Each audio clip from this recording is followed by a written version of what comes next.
नमस्कार साथियों, संस्कृति आईएएस के यूट्यूब चैनल पर आप सभी का स्वागत है। मेरा नाम चंद्रशेखर है। तो हम लोगों ने कल के सेशन में बजट से संबंधित जो प्रमुख बातें थीं, कुछ बातों को हम लोगों ने समझा था। चूँकि अंतरिम बजट आया है, तो उससे संबंधित जो बातें हैं, जो शब्दावलियाँ हैं, मैंने आप लोगों को बताया था कि एक सीरीज़ के माध्यम से हम इसे कवर करेंगे। तो पहली कड़ी आप लोग देख चुके हैं, आप लोगों की सराहना भी मिली, आप लोगों ने एप्रिशिएट भी किया, बहुत अच्छा लगा। उससे हमें प्रोत्साहन मिलता है, ताकत मिलती है। आप लोगों के कमेंट पढ़ कर के वाक़ई मुझे बहुत खुशी हुई। तो आज के सेशन में उससे आगे बढ़ेंगे और जो बातें हम लोगों ने जहाँ तक छोड़ा था, उसके आगे बढ़ेंगे। हम लोगों ने बात कर लिया था कि बजट कैसे बनता है, बजट कैसे बनने के साथ-साथ हम लोगों ने लास्ट में जो देखा था, बजट की संरचना देखा था। लेकिन बजट की संरचना को समझने से पहले कुछ और ज़रूरी बातें हैं, उन बातों को समझ लेते हैं, फिर हम बजट की संरचना पर चर्चा करेंगे। विस्तार से चर्चा करेंगे कि प्राप्ति क्या होती है, व्यय क्या होता है और उसमें राजस्व बजट और पूंजीगत बजट, उसमें राजस्व प्राप्तियाँ और पूंजीगत प्राप्तियाँ, व्यय, इन सब को हम लोग डिटेल में समझेंगे। तो यहाँ पर आगे बढ़ते हैं और अगली बात ये है कि हम लोगों ने ये बात किया था कि बजट हमारा बन गया है। हम लोगों ने ये देख लिया था कि बजट का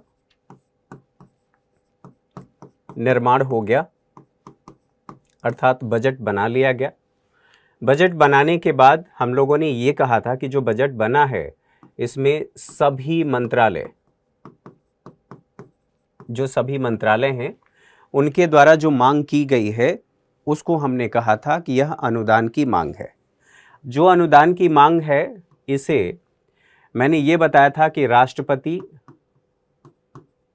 राष्ट्रपति इनकी पूर्व अनुमति से वित्त मंत्री ये कहां पर, संसद में रखेंगे। रखने के बाद यहां पर संसद में बजट भाषण होता है। ठीक है, ये जो बजट भाषण है, ध्यान रखने वाली बात यह है कि यहाँ पर जो भाषण दिया जाता है वित्त मंत्री के द्वारा, तो इसको कहा जाता है यह बजट का संक्षिप्त रूप है। और जैसे ही ये कार्य पूरा हो जाता है, पूरा होने के बाद 2 या 3 दिन, आप कह सकते हैं 2 या 3 दिन की छुट्टी रख दी जाती है और सभी सदस्यों को एक एक प्रति जो बजट की है वो दे दी जाती है। और बजट की एक एक प्रति देने के बाद जब दोबारा ये लोग मिलते हैं, तो मिलने के बाद यहाँ पर, ठीक है, लोकसभा में जो अनुदान की मांग है, यहाँ पर ध्यान रखने वाली बात ये है कि अनुदान की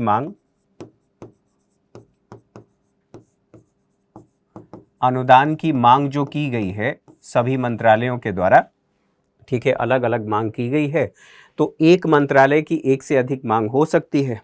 अब समझने वाली बात यह है कि लोकसभा में इस अनुदान की मांग पर चर्चा होती है। तो लोकसभा को चर्चा और मतदान दोनों करने का अधिकार है, लेकिन राज्यसभा को केवल चर्चा करने का अधिकार है। यहाँ पर मतदान करने का अधिकार राज्यसभा को नहीं है। ठीक है, ये बात समझ में आ गई होगी। इसके बाद बजट पर चर्चा हो जाती है और चर्चा होने के बाद समझने वाली बात यह है कि यहाँ पर जो चर्चा हो रही है उसे पास कराना है। अब पास कराने के लिए लोकसभा के पास केवल 26 दिन है। ठीक है, 26 दिनों में इसे पारित करा लेना है। लेकिन जैसे ही चर्चा यहाँ पर लोकसभा में शुरू होती है, वैसे ही विपक्षी दल लोकसभा में हैं और विपक्षी दल हंगामा करना शुरू करते हैं। और जब विपक्षी दलों ने हंगामा करना शुरू किया, तो स्वाभाविक सी बात है कि हंगामे के बीच ये पूरे 25 दिन निकल गए और 25 दिन के निकलने के बाद एक दिन बचा हुआ है। एक दिन बचा हुआ है और लगभग मान करके चलिए कि सभी मंत्रालयों की जितने अनुदान की मांग है, सभी मांगे अभी तक पेंडिंग है। उस पर अभी चर्चा और मतदान नहीं हुआ है, पारित नहीं हुआ है। पारित नहीं हुआ है, तो ऐसी स्थिति में अब यहाँ पर भूमिका आ जाती है लोकसभा अध्यक्ष की। लोकसभा, ठीक है, लोकसभा अध्यक्ष की। अब ये लोकसभा अध्यक्ष क्या करते हैं? उन्हें पता है कि अगर ये बजट पास नहीं हुआ तो सरकार गिर जाएगी, ठीक है। तो सरकार चूंकि गिरनी नहीं चाहिए और बजट पास कराना ही है, तो ऐसी स्थिति में यहाँ पर वो क्या करते हैं, ध्वनि मत से इसे पारित कराने की कोशिश करते हैं। तो एक दिन जो बचा हुआ है, उस एक दिन में अब सभी मंत्रालयों की बात कर लीजिए। सभी मंत्रालयों के साथ आप ये भी कह सकते हैं कि अगर ग्रामीण विकास मंत्रालय है तो ग्रामीण विकास मंत्रालय की 100 से अधिक मांग हो सकती है कि 90 हो, अलग अलग मदों के लिए मांग हो सकती है, ठीक है। लेकिन एक मंत्रालय से संबंधित है, वहाँ पर ज़्यादा हो सकती है। स्वाभाविक सी बात है, सबको पास कराना है। तो ऐसी स्थिति में वो पूछते हैं, अर्थात जो लोकसभा स्पीकर हैं वो ये पूछते हैं कि ये इस अनुदान के संदर्भ में कितने लोग हाथ उठा रहे हैं, कितने लोग सहमत हैं। तो मान लीजिए एक की बात की, फिर उन्होंने एक से, यहाँ पर मान लेते हैं एक पास हो गया, विपक्षी दल विरोध कर रहा है। अब उन्होंने कह दिया कि अगर 100 है तो 1 से लेकर के 100 तक के संदर्भ में उन्होंने कहा कि सहमत जितने लोग पक्ष से हैं अर्थात सरकार में हैं उन लोगों ने सहमति दे दी। विपक्षी दल हल्ला कर रहे हैं, उससे कोई मतलब नहीं है।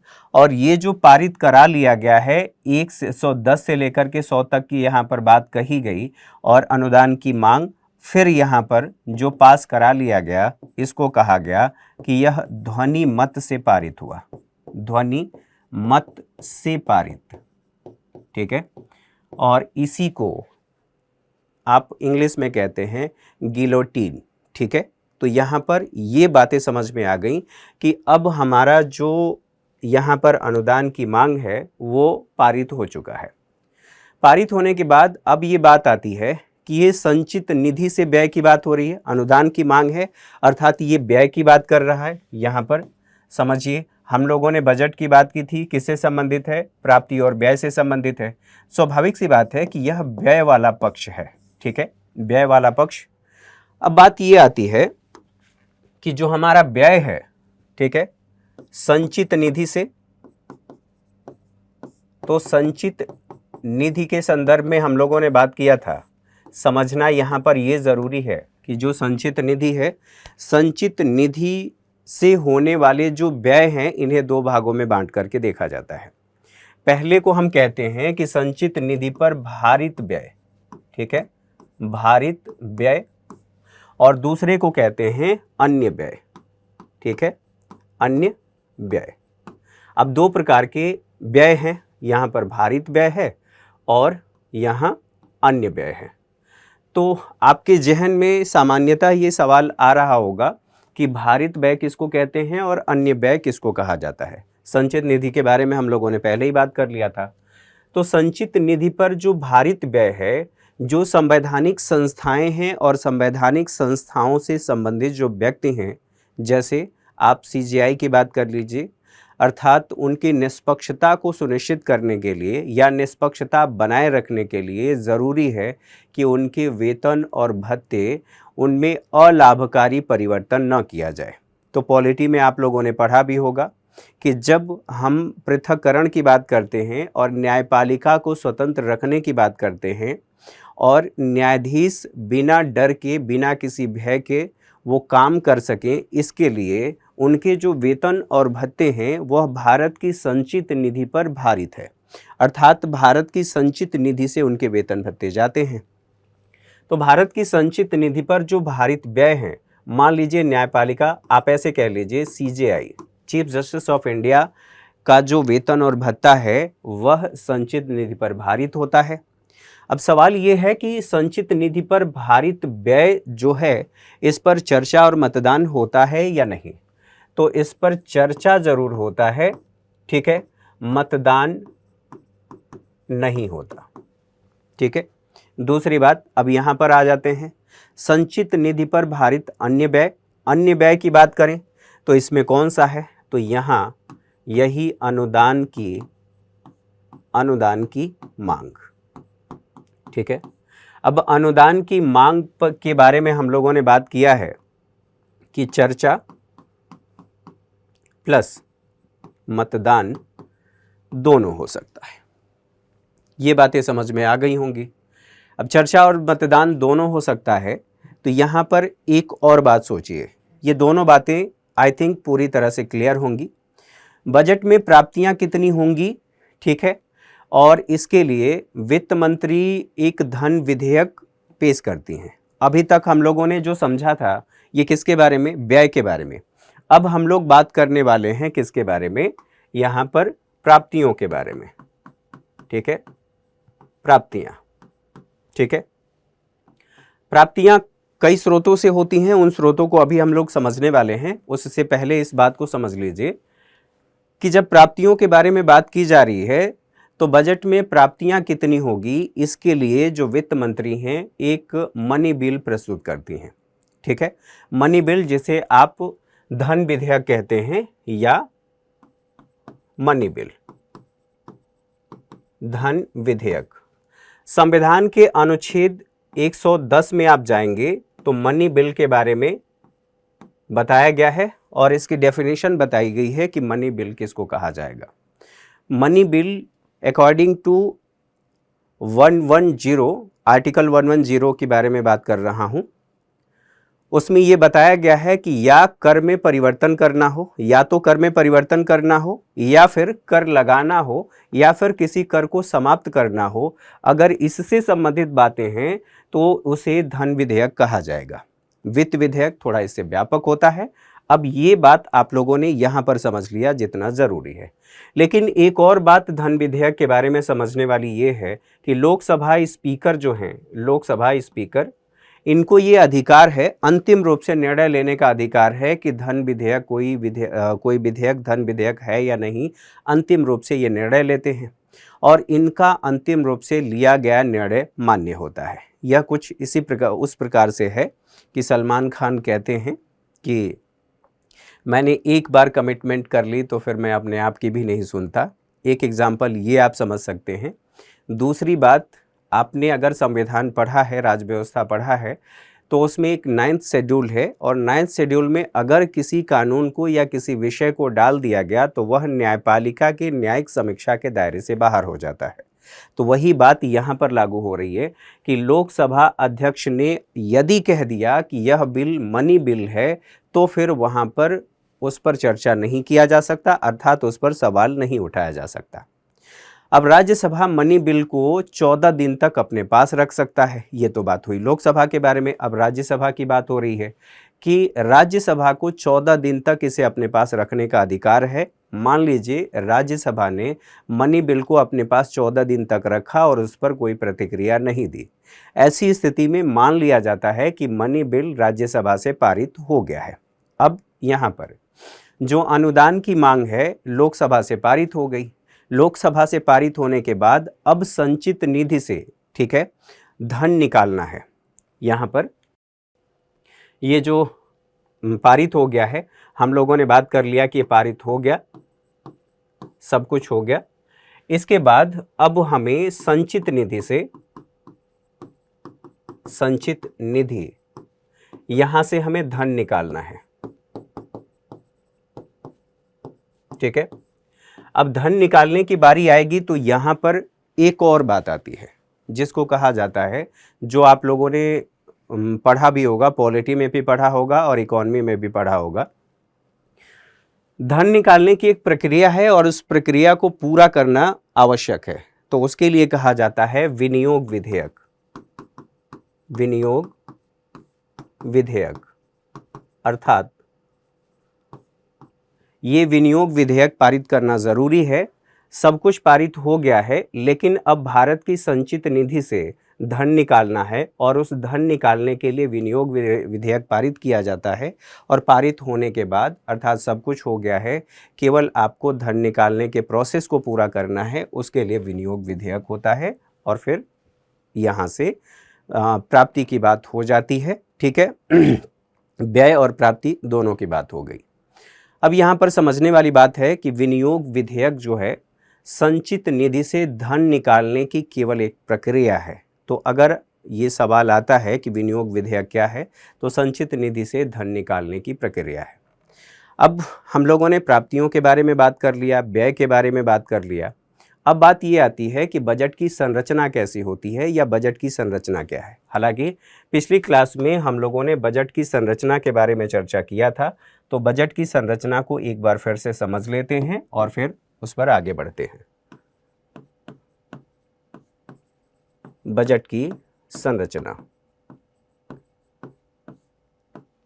तो बजट की संरचना कुछ इस प्रकार से होती है। हम लोगों ने कल भी बात किया था। एक को कहा जाता है राजस्व बजट और दूसरे को हम कहते हैं पूंजीगत बजट। अब इसे पुनः दो भागों में बांटा जाता है। एक को कहते हैं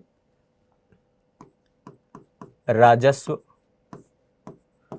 प्राप्ति और दूसरे को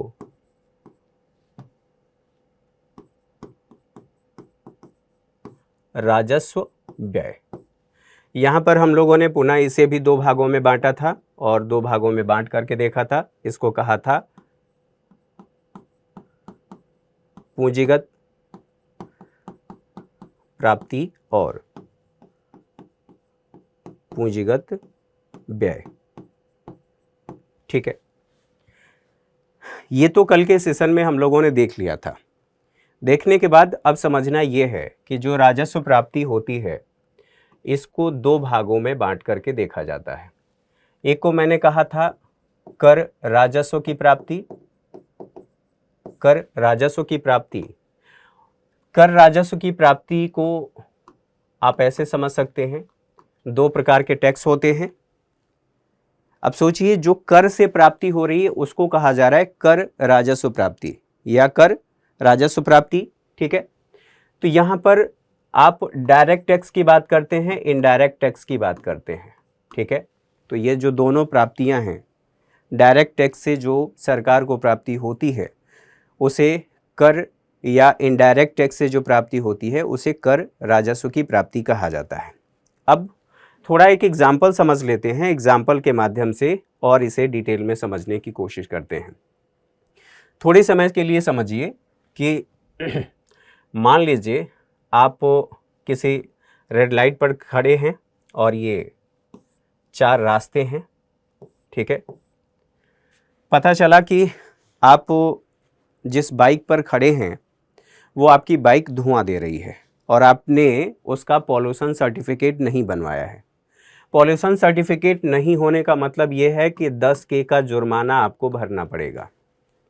तो यहाँ पर जो व्यक्ति खड़ा है, जो स्टेट को रिप्रेजेंट कर रहा है, सरकार को रिप्रेजेंट कर रहा है, अर्थात मैं ट्रैफिक पुलिस की बात कर रहा हूँ, उस व्यक्ति ने देखा कि आपकी जो बाइक है उसका साइलेंसर बहुत ज़्यादा धुआं उगल रहा है। उन्होंने आपको रोका और रोक करके पूछा, भैया आपके पास पॉल्यूशन सर्टिफिकेट है? आपने कहा कि नहीं है, और जैसे ही आपने बताया नहीं है वैसे ही 10,000 का चालान आपका कट गया। ये जो 10,000 का चालान आपका कटा है, ये 10,000 किसके खाते में जाएगा? सरकार के खाते में जाएगा। अर्थात सरकार के लिए ये प्राप्ति है। प्राप्ति ज़रूर है लेकिन यह राजस्व प्राप्ति नहीं है। तो यहाँ पर क्या होगा, हम एक और प्राप्ति की बात करते हैं और उसे कहते हैं गैर राजस्व। ठीक है, राजस्व प्राप्ति। तो इसमें सीधी सीधी सी बात यह है कि अगर कोई जुर्माना लगा है, जुर्माना लगा है, इसको हम कहेंगे कि यह क्या है, यह गैर कर राजस्व की प्राप्ति है। मान लीजिए ब्याज की प्राप्ति होती है। सरकार ने किसी एक राज्य को, ऐसे समझ लीजिए कि मोदी जी ने जी लगाना ज़रूरी है। ठीक है, हमारे देश के प्रधानमंत्री हैं और योगी जी ये एक राज्य के मुख्यमंत्री हैं। तो प्रधानमंत्री जी ने मुख्यमंत्री जी को कुछ ऋण दिया और ऋण देकर के कहा कि आप विकास करिए, अपने राज्य में विकास करिए, कैश लीजिए, ऐश करिए। ऐश करिए का मतलब विकास करिए, जनता को खुश रखिए, जनता की जो ज़रूरतें हैं उनको पूरा करिए। तो जो इन्होंने ऋण दिया है इनको, इस पर इन्हें ब्याज की प्राप्ति होगी। तो जो ब्याज की प्राप्ति इनको होगी वो यहाँ पर आएगा, अर्थात जो एसेट इन्होंने इनको दिया था उस पर इन्हें प्राप्ति हो रही है। तो प्राप्ति हो रही है तो आप यहाँ पर कहेंगे ब्याज की प्राप्ति, ब्याज की प्राप्ति। अब बताइए ब्याज की प्राप्ति क्या कर राजस्व है? कर राजस्व तो है नहीं, यानी कि ये क्या है? गैर कर राजस्व है। तो ब्याज की प्राप्ति हो गई। अच्छा, अब एक और बात यहीं पर सोचिए थोड़े देर के लिए कि यहाँ पर ए हैं और ये बी हैं, ठीक है। आए थे मुखर्जी नगर में, ठीक है, ये आए थे किसी और कार्य के लिए, तैयारी के लिए, और तैयारी से ये वाला हिस्सा छूट गया और केवल ये वाला रह गया।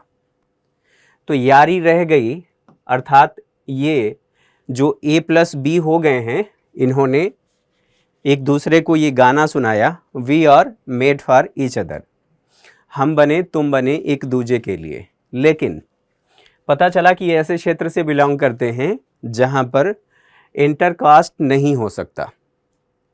तो फिर यहाँ पर इन्होंने कहा कि हमारे को संवैधानिक अधिकार है। अच्छा, समस्या ये है सोसाइटी में कि कुछ लोग केवल अपने अधिकार को जानते हैं, कर्तव्य को नहीं जानते हैं। तो दोनों को जानना ज़रूरी है। और सबसे बड़ी समस्या है कि कुछ जो चैनल हैं केवल ये काम कर रहे हैं कि अधिकारों की जानकारी दे रहे हैं, कर्तव्य के बारे में नहीं बता रहे हैं। तो एक कहावत है ग्रामीण क्षेत्र में, अधजल गगरी छलकत जाए, यानी कि अधूरा जो ज्ञान होता है वो बहुत खतरनाक होता है। दूसरा एक और है, नीम हम हकीम खतरे जान। तो जो कम जानकारी वाला डॉक्टर है वो आपकी जान ले सकता है। तो यहाँ पर कुछ वही बात कही जा रही है, इन दोनों को अपने अधिकार के बारे में तो पता है लेकिन कर्तव्य के बारे में नहीं पता है। जिस लिए आए थे वो काम नहीं हुआ, अर्थात तैयारी के लिए आए थे, तय छूट गया, यारी रह गई। अब पता चला कि ये दोनों we are made for each other तो हो गया। बीच में पिताजी आए तो पिताजी को इन दोनों लोगों ने कह दिया कि हम आपके हैं कौन। और जैसे ही हम आपके हैं कौन ये स्थिति आई, पिताजी ने भी पहचानने से इनकार कर दिया। इन लोगों ने बड़ी जद्दोजहद की और जद्दोजहद के बाद दिल्ली में मान लेते हैं कि एक छोटा कमरे का, आप कह सकते हैं एक फ्लैट, इन लोगों ने एक अपना आशियाना बना लिया। आशियाना बनाने के बाद जो फीमेल पक्ष का भाई है वो तो सम्मान के लिए कुछ भी कर सकता है, और वो इसी ताक में बैठा था कि कहीं ये लोग मिल जाएं और ऐसी स्थिति हो तो दोनों की जो रामलीला है उनको समाप्त कर दें। एक ऐसा मौका मिल भी गया और उन्होंने, मतलब भाई ने, दोनों की रामलीला समाप्त कर दी। अभी ये हम दो हमारे दो, हम दो हमारे एक, वो भी नहीं हुए हैं। ऐसी स्थिति में ये जो संपत्ति है, क्या इनका कोई वारिस है? कोई वारिस नहीं है। तो संपत्ति का वारिस नहीं है तो हिंदू विधि के अनुसार अगर किसी का वारिस नहीं है, इस संपत्ति का कोई वारिस नहीं है, तो वह सरकार के कब्जे में चली जाती है और सरकार उसे बेच करके धन की प्राप्ति कर सकती है। तो ये जो संपत्ति है अब किसकी है? सरकार की है। सरकार की ये संपत्ति है, इसका मतलब सीधा सीधा सा ये हुआ कि सरकार इसको बेचेगी और बेच करके जो प्राप्ति होगी वो कैसी प्राप्ति होगी? इसको कहा जाता है, ठीक है, एसेट।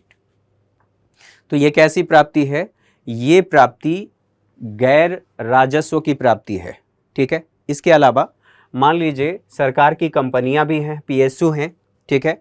तो जितनी भी पीएसयू हैं, पब्लिक सेक्टर यूनिट आप कह सकते हैं, यहाँ से लाभांश की प्राप्ति होती है या लाभ की प्राप्ति होती है, वो भी क्या है? गैर कर राजस्व की प्राप्ति है।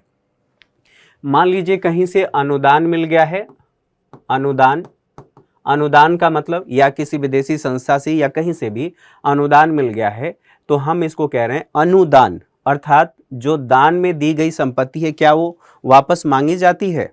नहीं मांगी जाती है। तो ये क्या है? यह गैर कर राजस्व की प्राप्ति है। गैर कर, यहाँ पर गैर कर राजस्व की प्राप्ति है। ठीक है, यहाँ पर गैर कर राजस्व की बात करेंगे। मैंने गैर राजस्व लिख दिया था, गैर कर राजस्व की बात करेंगे। अब बात आती है यहाँ पर पूंजीगत प्राप्ति की। तो पूंजीगत प्राप्ति किसको कहते हैं, इसको समझ लेते हैं।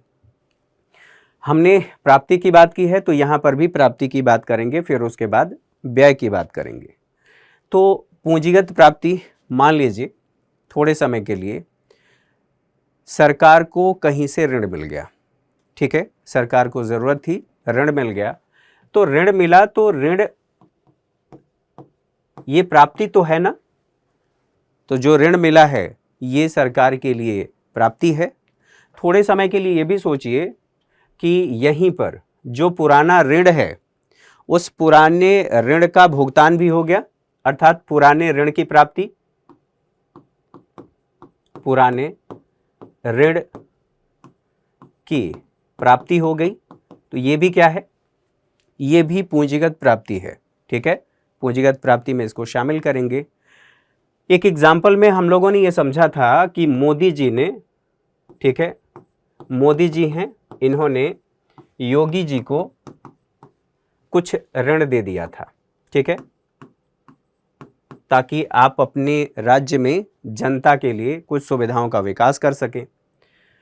तो जो इन्होंने दिए गए ऋण पर ब्याज का भुगतान किया था, उस ब्याज के भुगतान को हम लोगों ने किस में शामिल किया था? स्वाभाविक सी बात है, जो ब्याज की प्राप्ति थी उसे गैर कर राजस्व में हमने शामिल किया था।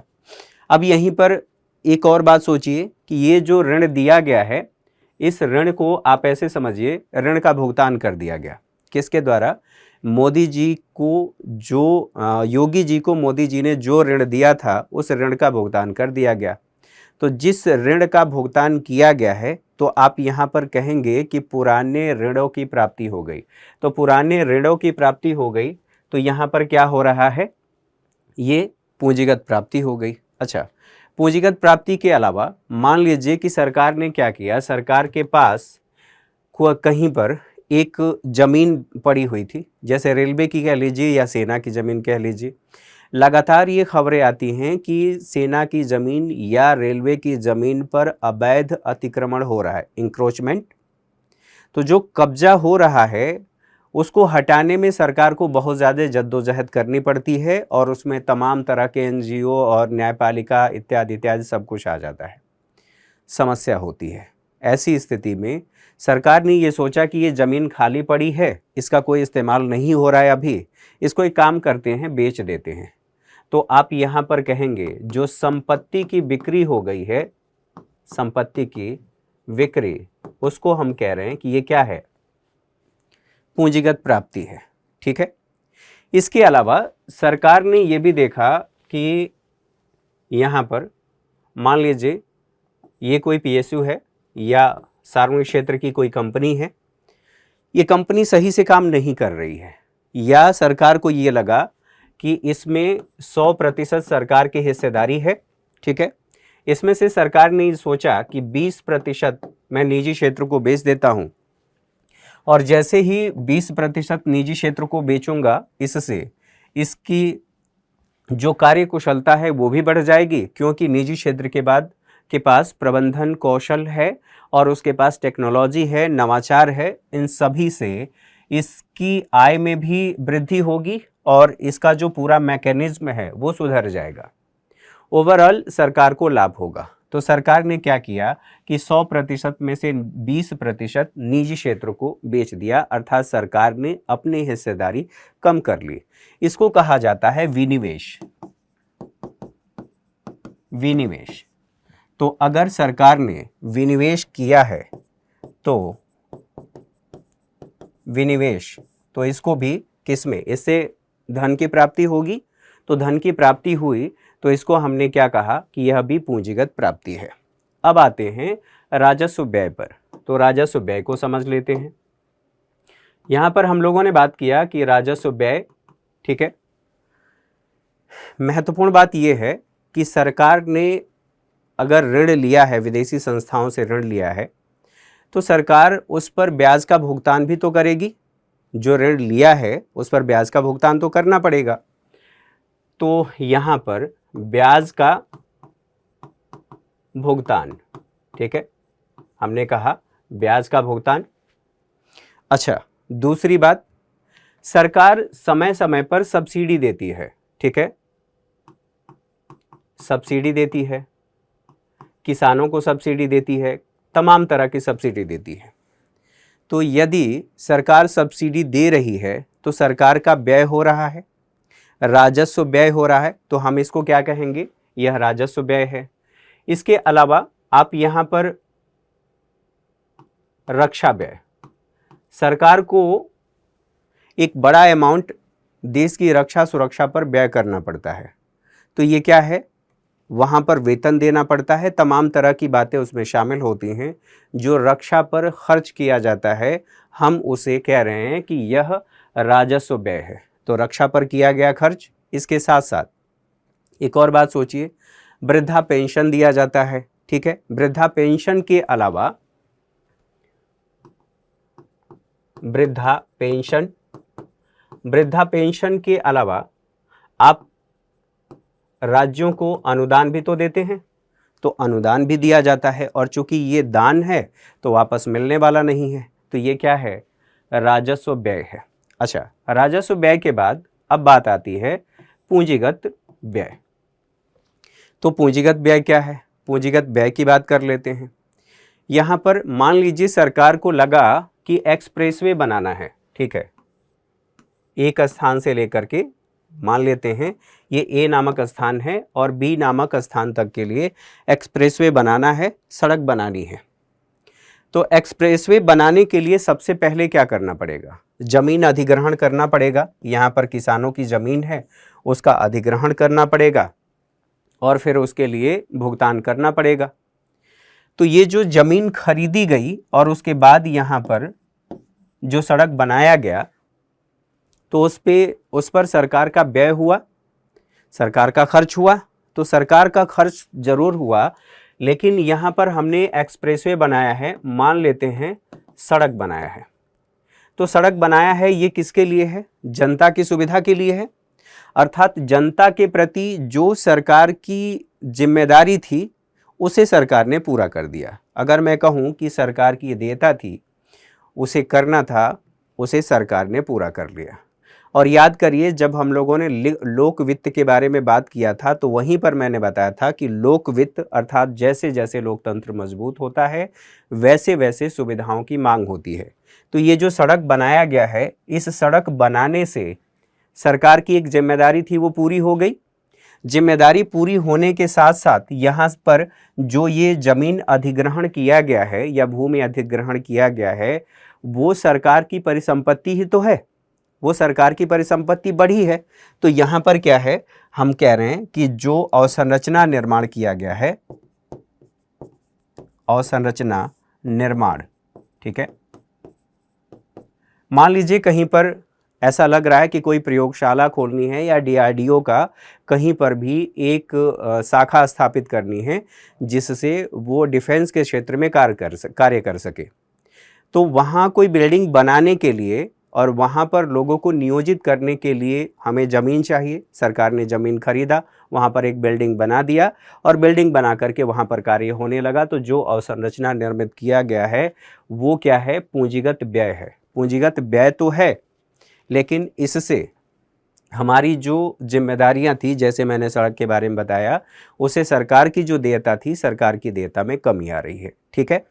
अब इसको और अभी डायग्राम के माध्यम से समझेंगे। इसके अलावा सोचिए कि सरकार जो ऋण ली थी, पहले ऋण सरकार ने लिया था, उस ऋण का सरकार ने भुगतान कर दिया। तो भुगतान कर दिया तो ये क्या है, पूंजीगत व्यय है। अर्थात पुराने ऋणों का भुगतान, पुराने ऋणों का भुगतान जो सरकार ने किया है वह पूंजीगत व्यय है।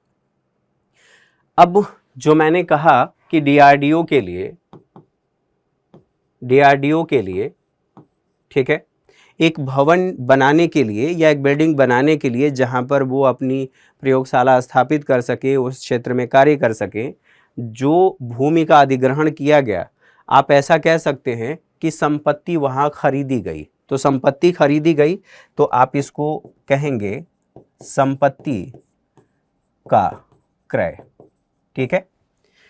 तो ये सभी क्या है, ये पूंजीगत व्यय है। एक हैवी अमाउंट उसमें इन्वेस्ट करना पड़ा। अब इसको थोड़ा सा और संक्षेप में समझने की कोशिश करते हैं। संक्षेप में हम इसे कैसे समझेंगे?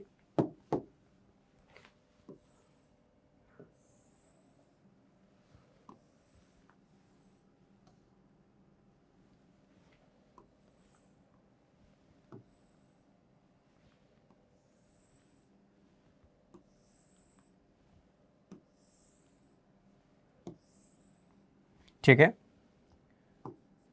एल मतलब लाइबिलिटी, ए मतलब एसेट, ठीक है। इसको हम कह रहे हैं, ठीक है,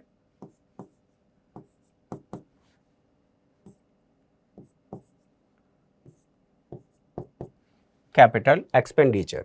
यानी कि जो बातें आपने यहां पर देखा है, राजस्व प्राप्ति, राजस्व व्यय, पूंजीगत प्राप्ति, पूंजीगत व्यय, वही बातें यहां पर revenue receipt, revenue expenditure, capital receipt, capital expenditure, ये है आपकी देयता, जिसे आप लाइबिलिटी भी कहते हैं, देयता, और ये है परिसंपत्ति। परिसंपत्ति, अब परिसंपत्ति कितने प्रकार की होती है? तो 3 प्रकार की परिसंपत्ति होती है। जैसे मान लीजिए आपकी बिल्डिंग है, भौतिक परिसंपत्ति है, आपके बैंक में जमा पैसे हैं या आपके जेब में पैसा है, जो मुद्रा है, उसको हम कह रहे हैं कि ये मौद्रिक परिसंपत्ति है। अभी मैं जो यहाँ बकबक कर रहा हूँ, ये मेरी बौद्धिक परिसंपत्ति है, ठीक है। इसे भी मतलब कहने का ये है कि मैं सेवा दे करके, और सेवा दे करके मैं लाभ कमा सकता हूँ, तो ये भी एक बौद्धिक परिसंपत्ति है। तो उसी तरह से परिसंपत्ति को याद रखना है और देयता को याद रखना है। देयता कैसे? मान लीजिए यहाँ पर ये एक बैंक है, ठीक है, और ये ए नामक व्यक्ति है। इस ए नामक व्यक्ति ने बैंक में अपने 10 लाख रुपए जमा किए हैं, 10 लाख रुपए। तो अब यहाँ पर एक और व्यक्ति है, ये बी नामक व्यक्ति है। इस व्यक्ति के पास अधिक धन था, इस पैसे को इसने बैंक में जमा कर दिया। मान लीजिए कि एफडी कर दिया, फिक्स डिपॉजिट कर दिया। अब ये जितने वर्ष के लिए हो, मान लेते हैं 7 वर्ष के लिए है। तो जो 10 लाख बैंक में इस व्यक्ति ने जमा किया है, वो बैंक के लिए क्या है? इसके द्वारा जमा किया गया अमाउंट बैंक के लिए देयता है, ठीक है। और इस व्यक्ति के लिए, चूंकि इसकी परिसंपत्ति है, इसकी संपत्ति ऐसे समझिए, इसी संपत्ति को बैंक में जमा किया है, तो ये इस व्यक्ति के लिए क्या है? एसेट है, और बैंक के लिए देयता है, क्योंकि ब्याज के साथ दोबारा इस ए नामक व्यक्ति को लौटाना है।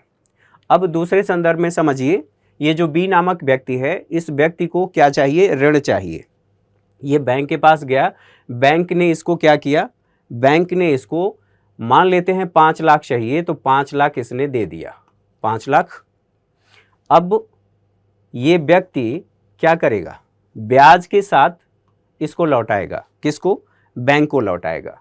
तो एक संदर्भ में जो बैंक की देयता है, दूसरे संदर्भ में बैंक ने उसी देयता से एसेट क्रिएट कर ली, अर्थात ये बैंक की एसेट भी है जो इस व्यक्ति को दिया।